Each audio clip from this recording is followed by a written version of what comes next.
Indian space research organisation ने शनिवार को गगनयान मिशन के क्रू एस्केप सिस्टम की सक्सेसफुल टेस्टिंग की।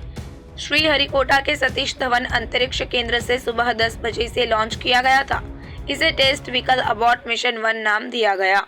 ये मिशन 8.8 मिनट का था। इस मिशन में 17 किलोमीटर ऊपर जाने के बाद सतीश धवन स्पेस सेंटर से 10 किलोमीटर दूर बंगाल की खाड़ी में क्रू मॉड्यूल को उतारा गया। रॉकेट में गड़बड़ी होने पर अंदर मौजूद एस्ट्रोनॉट को पृथ्वी पर सुरक्षित लाने वाले सिस्टम की टेस्टिंग की गई। टेस्ट फ्लाइट में 3 हिस्से थे। अबॉट मिशन के लिए बनाया गया single stage liquid rocket, crew module और क्रू एस्केप सिस्टम। विकास इंजन को मॉडिफाई कर ये रॉकेट बनाया गया था। वहीं क्रू मॉड्यूल के अंदर का वातावरण अभी वैसा नहीं था जैसा मैन मिशन में होगा। इससे पहले 2 बार मिशन को टाला गया था। इसे 8 बजे लॉन्च किया जाना था, लेकिन मौसम ठीक नहीं होने के कारण इसका टाइम बदलकर 8:45 किया गया। फिर लॉन्चिंग से 5 सेकंड पहले इंजन फायर नहीं हो पाए और मिशन टल गया। इसरो ने कुछ देर बाद गड़बड़ी ठीक कर ली। टेस्टिंग में अबॉर्ड जैसी सिचुएशन बनाई गई है। टेस्ट व्हीकल क्रू मॉड्यूल को ऊपर ले गया। जब रॉकेट साउंड की स्पीड से 1.2 गुना था तो अबॉर्ड जैसी सिचुएशन बनाई गई। लगभग 17 किलोमीटर की ऊंचाई पर क्रू मॉड्यूल और क्रू एस्केप सिस्टम अलग हो गए। क्रू मॉड्यूल को यहां से लगभग 2 किलोमीटर दूर ले जाया गया और श्रीहरिकोटा से 10 किलोमीटर दूर समुद्र में लैंड कराया गया।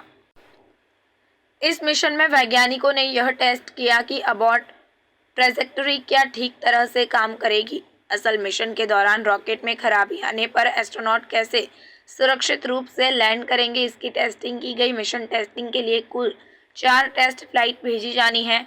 TVD-1 के बाद TVD-2, TVD-3 और D4 को भेजा जाएगा। अगले साल की शुरुआत में गगनयान मिशन का पहला अनमैन्ड मिशन प्लान किया गया है। अनमैन्ड मिशन यानी इसमें किसी भी मानव को स्पेस में नहीं भेजा जाएगा। अनमैन्ड मिशन के सफल होने के बाद मैन मिशन होगा, जिसमें इंसान स्पेस में जाएंगे। मैन मिशन के लिए इसरो ने साल 2025 की टाइमलाइन तय की है।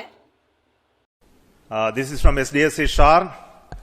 The lift-off attempt of TVD-1 could not happen today. Initially, the launch was scheduled at 8 a.m. There was a postponement of the lift-off time to 8:45 due to weather situation, and we had a very smooth ALS, the automatic launch sequence leading up to the command to lift off the engine. But the engine ignition has not happened in the nominal course. We have to find out what went wrong with that. The vehicle is safe. The entire vehicle is very safe. We will have to reach the vehicle and then look at what has happened now.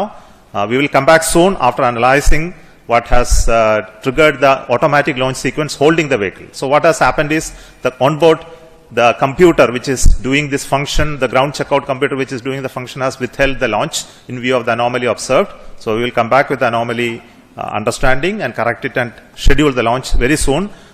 That will be announced a little later after the analysis is completed. The crew module touches down. Eventually the main parachutes also will be released away from the crew module. Impact is sensed. Now the confirmation is available for a successful splashdown of the crew module. DNS की घोषणा कर दी गई है। Crew module को सुरक्षित touchdown करा दिया गया है बंगाल की खाड़ी पर।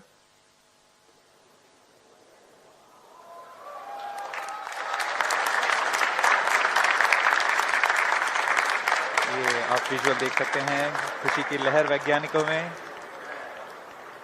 Jubilant ambience in the Mission Control Center here at Satish Dhawan Space Center, Sriharikota.